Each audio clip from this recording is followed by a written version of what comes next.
خطبہ نمبر 1۔ اس خطبے میں امیر المومنین علیہ السلام نے مختلف مجلسوں، معرکوں اور پیش آنے والے حادثوں میں خطبوں کے انداز میں ارشاد فرمایا ہے۔ بسم اللہ الرحمن الرحیم۔ حمد و سپاس کا سزاوار وہ ہے کہ قوت نطق کلام رکھنے والی تمام ہستیاں اس کی مداح و ثنا سے عاجز و درماندہ ہیں، جس کی نعمتوں کو شمار کرنے والے گننے سے قاصر ہیں اور جس کا حق نعمت کوشش کرنے والے نہیں ادا کر سکتے۔ وہ خدا کہ جس کی حقیقت بلند ہمتوں کے ادراک سے ماورا ہے، جس تک فکر کی گہرائیاں پہنچنے سے قاصر ہیں، جس کے صفات کی کوئی حد نہیں، نہ کوئی ایسی نعمت ہے جو صفات خداوندی کا بیان کر سکے، نہ کوئی ایسا وقت جس کا شمار ممکن ہو، نہ کوئی ایسی مدت دراز جو منتہی ہو۔ اس نے خلائق کو اپنی قدرت اور اختیار سے پیدا کیا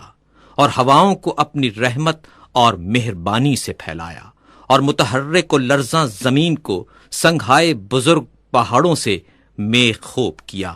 اور مستحکم و استوار فرمایا۔ دین کی پہلی بنیاد خدا کی معرفت ہے، اور معرفت کا کمال اس کی تصدیق ہے، اور کمال تصدیق توحید ہے، اور کمال توحید اس کو ہر چیز سے برتر ماننا ہے۔ یہ کمال اخلاص صفات کی ذات سے نفی ہے، کیونکہ ہر صفت غیر موصوف ہے اور ہر موصوف غیر صفت ہے۔ جس نے اس کی توصیف میں ذات کو صفت زائد سے ملایا، اس نے گویا ذات الہی میں دوئی پیدا کی، اور جس نے دوئی پیدا کی اس نے گویا اس کی ذات میں تقسیم مانی، اور جس نے ذات الہی میں تقسیم مانی وہ نادان ہے، اور جس نے نادانی کی اس نے خدا کی طرف اشارہ کیا، اور جس نے اشارہ کیا اس نے اسے محدود کر دیا، اور جس نے یہ پوچھا کہ خدا کس چیز میں ہے اس نے گویا کسی چیز کے ضمن میں اسے قرار دیا، اور جس نے سوال کیا کہ وہ کس چیز پر ہے تو اس نے دوسرے مقام کو اس سے خالی تسلیم کر لیا۔ خداوند تعالی ہمیشہ سے موجود ہے مگر حادث اور نوپید نہیں۔ وہ موجود ہے مگر اس کی ہستی عدم و نیستی کے بعد نہیں۔ وہ ہر چیز کے ساتھ ہے لیکن بطور ہمسر نہیں۔ وہ ہر چیز سے الگ ہے لیکن اس سے کنارہ کش نہیں۔ وہ ہر چیز کا فاعل ہے لیکن اس کا فعل حرکات اور آلات کا نتیجہ نہیں۔ وہ بصیر ہے، جب اس کی مخلوق نہ تھی وہ منفرد ہے، کیونکہ اس کا کوئی ایسا ساتھی نہیں جس سے وہ اپنا جی بہلائے اور جس کے نہ ہونے سے اسے الجھن ہو۔ اس نے دنیا کو پیدا کیا اور پہلے پہل بنایا، بغیر اس کے کہ فکر کو کام میں لاتا یا تجربے سے فائدہ اٹھاتا، اور نہ اپنے نفس میں کوئی حرکت پیدا کی، نہ پہلے سے کوئی اہتمام کیا کہ جس کے لیے بے چین ہوا ہو۔ وہ چیزوں کو ٹھیک وقت پر عدم و نیستی سے وجود کی طرف لایا، اور گوناگون چیزوں میں موافقت اور سازگاری پیدا کی، اور ہر چیز کو اس کی طبیعت اور مزاج عطا کیا، اور ان طباع کے لیے شکل و صورت معین کی۔ وہ ان کی ابتدا اور آغاز سے پہلے ان سے واقف تھا۔ اس کا علم ان کے حدود اور انتہا کو محیط تھا، ان کی حالت اور پوشیدہ کیفیت سے آشنا تھا۔ پھر خدائے بزرگ و برتر نے زمین و آسمان کے درمیان اور جوا، فضا و اطراف اور شگوفوں میں شگاف اور آسمان سے دھلی ہوئی ہوا پیدا کی۔ اس جوا فضا میں متلاطم پانی جاری کیا جس کی موجیں بڑھ بڑھ کر بلند ہو رہی تھیں۔ اس پانی کو باد تند کی پیٹھ پر سوار کیا جو ہر چیز کو متزلزل کیے دیتی تھیں۔ ہوا کو حکم دیا کہ وہ پانی کو گرنے سے روکے اور اسے پانی کے زور پر مسلط کر دیا، اور اسی ہوا سے پانی کی حد بندی کر دی۔ ہوا کا دامن دور تک پھیلایا تھا اور پانی اس کے اوپر اچھل رہا تھا۔ پھر خدا نے ایک ایسی ہوا چلائی جو خشک تھی اور اسے پانی کے ساتھ ساتھ کر دیا۔ اس کی رفتار بہت تیز تھی۔ خدا نے ہوا کو حکم دیا کہ اس پانی کو حرکت دیتی رہے اور موجوں کو ابھار کر اوپر کی طرف پھینک دے۔ ہوا نے اس پانی کو اس طرح متھا جیسے مشک میں دودھ متھا جاتا ہے، اور یوں یہ پانی کے نچلے حصے کو اوپر کی طرف پلٹانے لگی اور ساکن کو متحرک سے ملانے لگی، یہاں تک کہ پانی کی چوٹی بلند ہو گئی اور تہ بتہ پانی پر پھبن اٹھایا،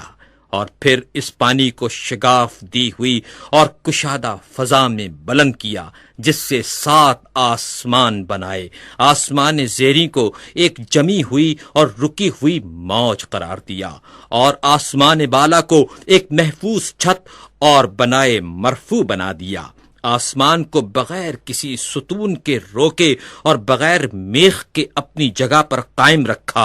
پھر خدائے بزرگ و برتر نے اس آسمان کو چمکتے ہوئے ستاروں اور دمکتے ہوئے تاروں سے مزین کیا، اور اس میں چراغ نور افشاں یعنی خورشید و ماہ درخشاں کو رواں دواں کیا۔ یہ ساری چیزیں گھومتے ہوئے آسمان، رواں دواں چھت اور لوح متحرک میں تھیں۔ پھر خدا نے بلند آسمانوں کے بیچ میں شگاف دیا اور ان خلاؤں کو فرشتوں کی مختلف قسموں سے پر کر دیا۔ ان فرشتوں میں کچھ حالت سجدہ میں ہیں، رکوع نہیں کرتے، کچھ مصروف رکوع ہیں اور کھڑے نہیں ہوتے۔ ان میں ایک گروہ صف بستہ کھڑا ہے جو اپنی جگہ سے ہلتا تک نہیں۔ کچھ وہ فرشتے ہیں کہ تسبیح خوانی میں مصروف ہیں مگر ذرا نہیں تھکتے۔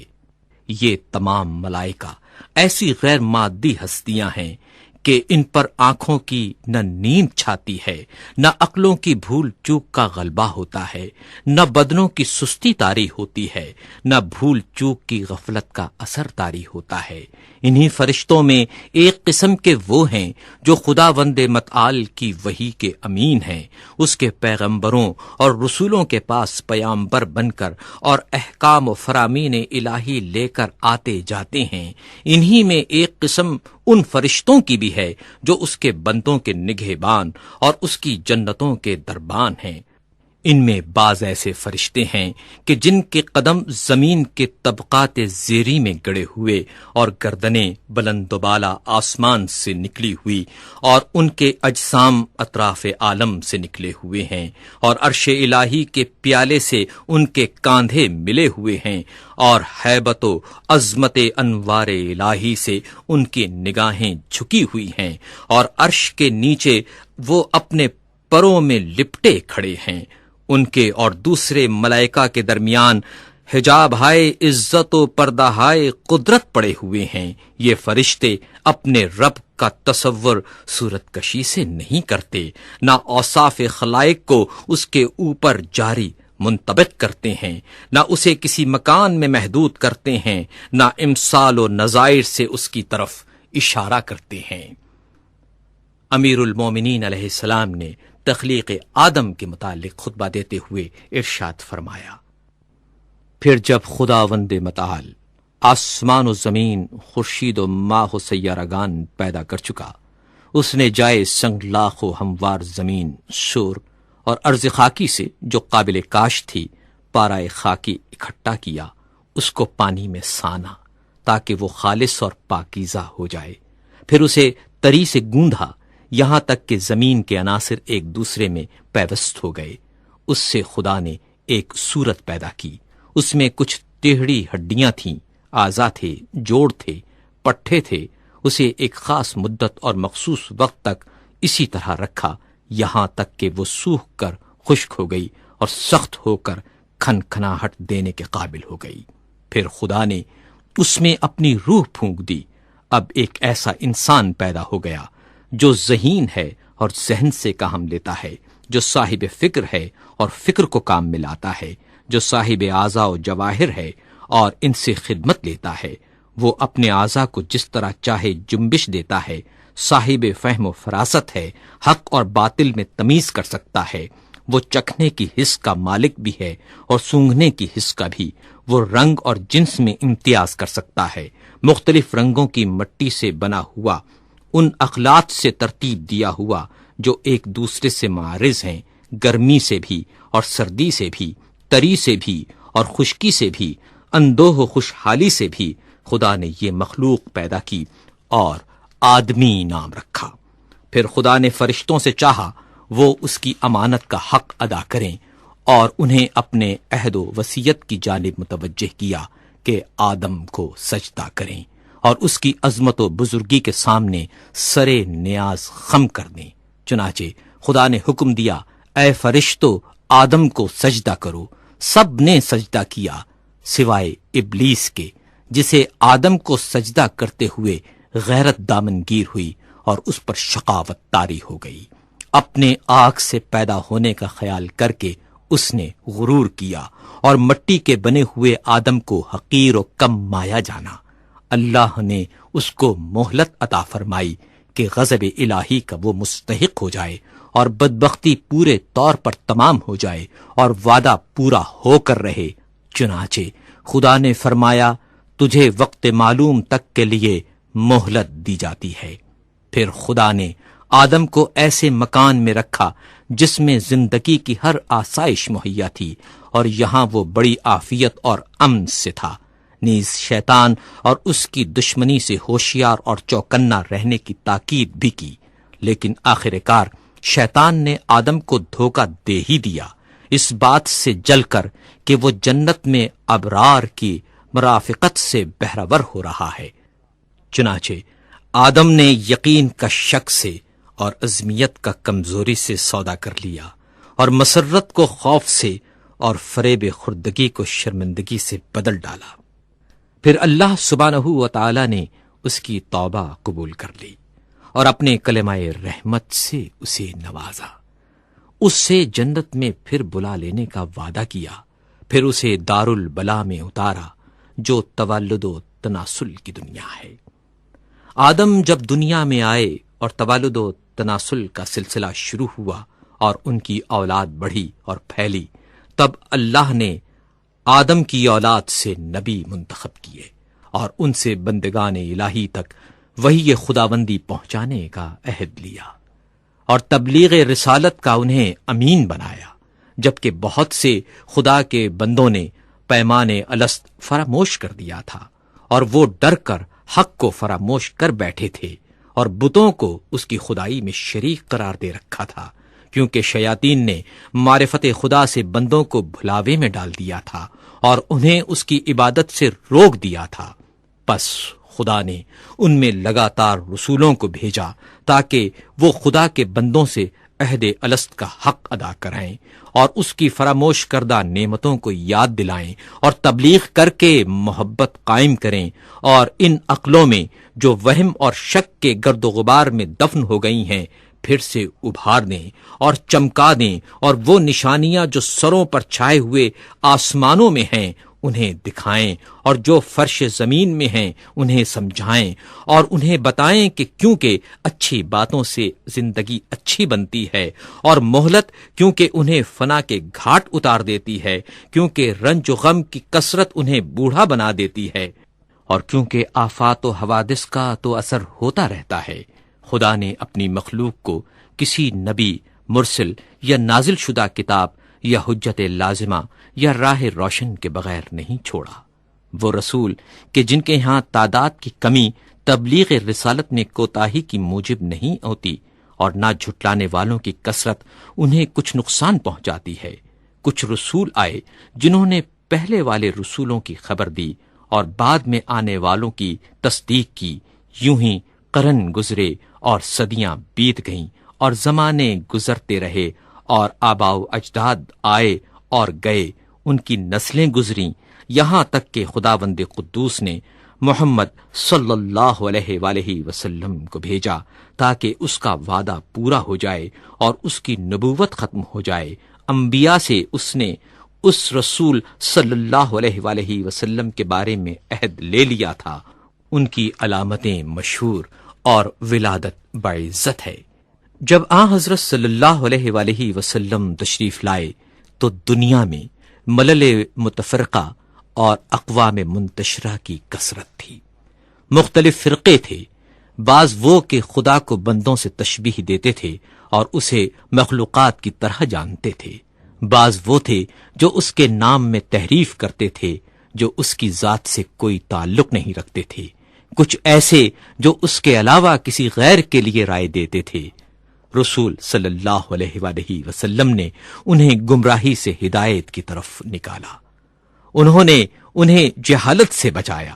پھر خدا نے چاہا اپنے رسول صلی اللہ علیہ وآلہ وسلم سے ملاقات کرے، وہ اپنے رسول صلی اللہ علیہ وآلہ وسلم سے راضی تھا۔ اس نے اپنے رسول کو اس بات سے ماورا سمجھا کہ وہ دنیا میں رہے اور اس کی سختیاں سہے، لہذا اسے کرامات اور بزرگی کے ساتھ اٹھا لیا صلی اللہ علیہ وآلہ وسلم۔ پھر حضرت صلی اللہ علیہ وآلہ وسلم نے تم میں وہی چھوڑا جو اور انبیاء نے اپنی امتوں میں چھوڑا تھا، کیونکہ گزشتہ انبیاء نے اپنی امتوں کو یوں ہی بغیر کسی روشن راستے اور مستقل نشانی کے نہیں چھوڑا تھا۔ تمہارے رب کی کتاب اب رسول صلی اللہ علیہ وآلہ وسلم کی وفات کے بعد تمہارے پاس ہے۔ رسول اللہ صلی اللہ علیہ وآلہ وسلم نے اس کے حلال و حرام کو واضح کر دیا، اس کے فرائض و فضائل کو، اس کے ناسخ اور منسوخ کو، اس کی رخصت اور عظمیت کو، اس کے خاص اور عام، اس کے عبر و امثال کو، اس کے مرسل اور محدود کو، اس کے حکم اور متشابہ کو اچھی طرح کھول کر بتا دیا، اس کے مجملات کی تفسیر کر دی، اس کے اسرار اور گہرائیوں کو ظاہر کر دیا۔ ان میں ایسے میثاق بھی ہیں جن کے جانے بغیر چارہ نہیں، اور ایسے بھی ہیں جن سے بندے اگر نا واقف رہیں تو کوئی کام نہیں رکتا۔ وہ بھی بتایا جس کا فرض ہونا کتاب قرآن حکیم سے ثابت ہے، اور وہ بھی جس کا منسوخ ہونا سنت رسول سے واضح ہے۔ وہ باتیں بھی بتائیں جن کا اختیار کرنا از روئے سنت واجب ہے، اور کتاب قرآن میں اس کے ترک کرنے کی رخصت ہے، نیز یہ بھی کہ کیا چیز وقتی حیثیت سے واجب ہے مگر آئندہ زمانے میں ان کا واجب ہونا ضروری نہیں رہا۔ پھر محرمات کی تقسیم ہے، ان میں کچھ ایسے کبیرہ ہیں جن کے ارتکاب پر کتاب الہی نے جہنم کی آگ سے ڈرایا ہے، کچھ صغائر ہیں جن میں مغفرت کی امید ہے، کچھ ایسے مقامات ہیں کہ ان کا صدور مقبول بارگاہ الہی ہے، اور کچھ وہ ہیں جن میں بندے کو اختیار ہے۔ امیر المومنین علیہ السلام نے پہلے خطبے میں حج کا ذکر کرتے ہوئے ارشاد فرمایا، خدا نے تم پر اپنے گھر کعبے کا حج فرض کر دیا ہے، وہ گھر جسے دنیا بھر کے لیے قبلہ بنایا ہے۔ اس کی طرف لوگ یوں لپکتے ہیں جس طرح چوپائے گھاٹ پر ٹوٹ پڑیں، اور اس طرح شوق سے یہاں ٹوٹ کر آتے ہیں جیسے کبوتروں کی ٹکڑی۔ اس حج کو اس نے اپنی جلالت کے سامنے بندوں کی فروتنی کی پہچان قرار دیا ہے۔ اس نے اپنی مخلوق سے ان لوگوں کو چن لیا ہے جو اس کی آواز سنتے ہیں، جو اس کی دعوت پر لبیک کہتے ہیں، جو اس کے قول کی تصدیق کرتے ہیں، اور اس کے نبیوں کے مقامات پر کھڑے ہو کر ایسے دکھائی دیتے ہیں جیسے وہ ملائکہ جو عرش الہی کے طواف میں مصروف رہتے ہیں۔ یہ لوگ عبادت کے بازار سے خوب نفع کماتے ہیں اور جمع کرتے ہیں، اور اس کے وعدہ مغفرت کی طرف جلد جلد تیزی سے قدم بڑھا رہے ہیں۔ اس گھر کو خدا نے اسلام کی نشانی قرار دیا ہے، یہ پناہ لینے والوں کے لیے جائے پناہ ہے۔ اس نے حج کو فرض قرار دیا ہے اور اس کے حق کو واجب کردانا ہے، اور اس کی زیارت تم پر لازم کر دی ہے۔ چنانچہ خدائے بزرگ و برتر فرماتا ہے، اللہ کی طرف سے ان لوگوں پر حج فرض ہے جو زاد راہ رکھتے ہیں، اور جس نے انکار کیا تو خدا سارے عالم سے بے نیاز ہے۔